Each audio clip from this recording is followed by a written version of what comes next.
Les importantes sommes d'argent approuvées par le cabinet espagnol hier mardi sont dirigées vers le Maroc, soit directement par le biais d'une subvention pour lutter contre la migration, d'un montant de 30 millions d'euros, soit indirectement par le biais de plans de développement social et économique complets pour les villes de Ceuta et Melilla, avec des investissements combinés de plus de 711 millions d'euros. Dans ce contexte, le Conseil des ministres espagnol a approuvé l'octroi au Royaume du Maroc d'une assistance marocaine dans le domaine de la coopération policière internationale d'un montant de 30 millions d'euros, destiné principalement à financer la lutte contre la traite des êtres humains et la gestion des flux migratoires. Et selon ce qui a été annoncé après la convocation du Conseil des ministres espagnols, cette aide financière répond à la nécessité de soutenir les efforts du Maroc pour faire face aux pressions migratoires sur la route de la Méditerranée occidentale. L'accord du cabinet stipule que le but de la subvention est de contribuer au coût des déploiements opérationnels, ainsi que de l'entretien des matériels utilisés et des services de police marocains dans le développement de mesures de coopération avec l'Espagne dans la lutte contre la traite illégale des êtres humains.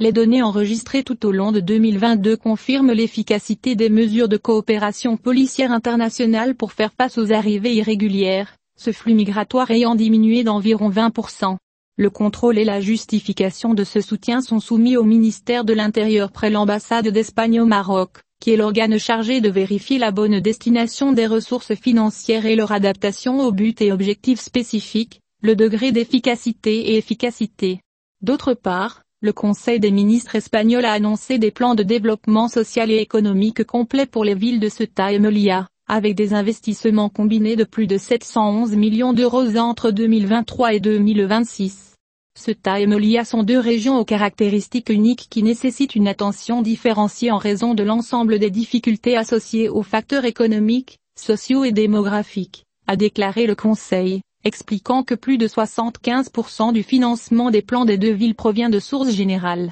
Les budgets des États et les fonds structurels de l'UE, et le reste fait partie des fonds du programme de relance et de transformation et de résilience. Plus de 70 mesures, investissements et réformes, ont été identifiés pour chaque ville, dans le but d'assurer des opportunités de croissance économique et de cohésion sociale dans ces zones. Le plan comprend 3 axes. Le premier axe concerne la création d'un nouveau modèle économique à travers des mesures de promotion de l'économie verte, numérique et circulaire, tout en mettant en avant l'impulsion particulière donnée au secteur du tourisme et les attentes externes des villes. Le deuxième axe concerne les infrastructures et le logement, dans le but de renforcer et de revitaliser les ports et les autoroutes, d'améliorer la connectivité des transports et de moderniser les infrastructures technologiques et énergétiques. Le troisième axe concerne le renforcement des services publics, par le renforcement du système de santé, le renforcement du système éducatif et de la formation professionnelle, le renforcement de l'administration de la justice,